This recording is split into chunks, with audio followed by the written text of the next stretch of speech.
Vamos a empezar el análisis de la situación sobre este bloque, que lo vamos a considerar siempre como una masa puntual, donde que toda la masa está concentrada en el centro del mismo, porque es un sólido rígido, es un cuerpo rígido, ¿no? Lo primero que vamos a hacer es representar las fuerzas, como siempre, todas las magnitudes vectoriales con sus correspondientes vectores. Tenemos el peso y tenemos la fuerza normal, que es la fuerza que ejerce la superficie sobre el bloque. Ahora bien, lo que vamos a continuar es proyectando sobre uno de los ejes, eje de las X. Acá tenemos el otro eje, que es el eje de las Y. Proyectamos acá formando 90 grados un ángulo y tenemos la componente de la fuerza en el eje Y, y acá tenemos la componente de la fuerza en el eje de las X. Como la masa se mueve hacia la derecha, existe una fuerza de roce cinética, que representa con una letra K, opuesta al movimiento. Ahora lo que vamos a hacer es determinar los valores de los componentes. Nosotros tenemos que la fuerza F en el eje X, o sea, la componente, es adyacente al ángulo y por lo tanto va vinculada a la función o relacionada con la función coseno. Coseno de 37 grados igual a cateto adyacente en la componente del eje X sobre la hipotenusa, que es la fuerza F, por lo cual la componente en X va a ser F por el coseno de 37 grados. Entonces nos queda F es 12 newton por coseno de 37 grados. Esa es la componente. Vamos a encontrar acá la componente, el módulo de la componente de la fuerza F en el eje de las X.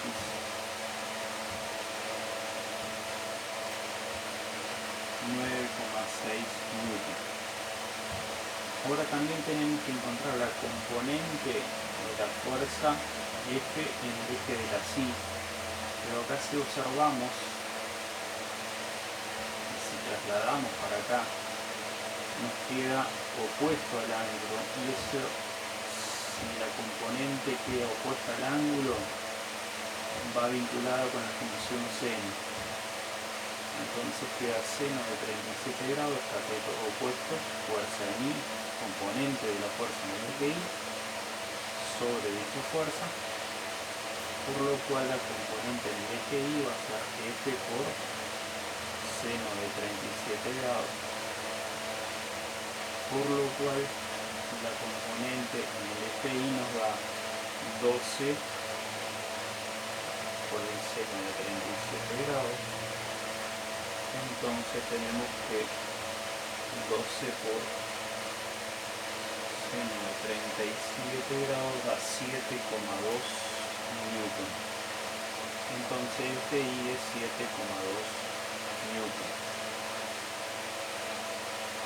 Entonces tenemos calculado los módulos de las dos componentes, la componente de la fuerza en el eje de las X y de la fuerza en el eje de las Y.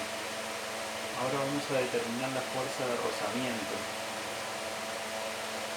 La fuerza de rozamiento cinética, porque hay movimiento del bloque con respecto al plano, es el coeficiente de rozamiento por la normal.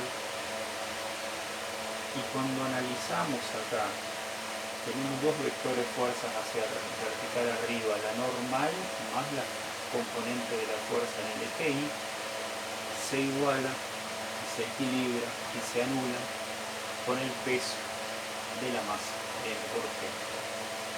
por lo cual la normal es el peso de la masa, n por g, o menos la componente de la fuerza LTI.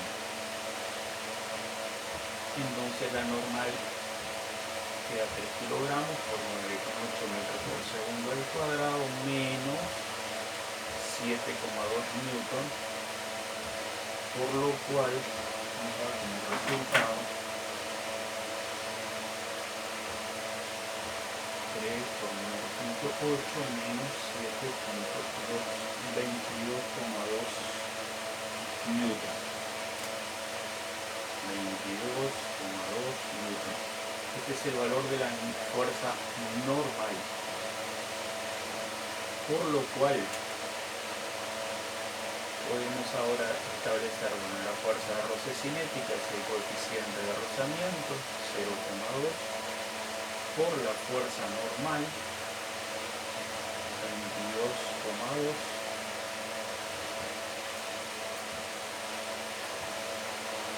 y sacamos de acá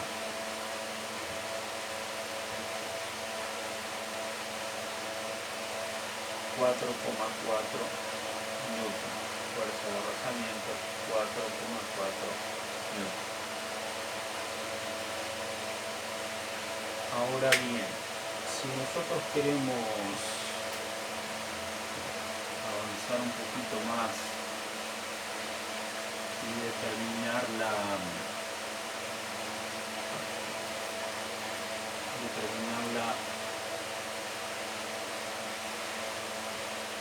aceleración de la masa,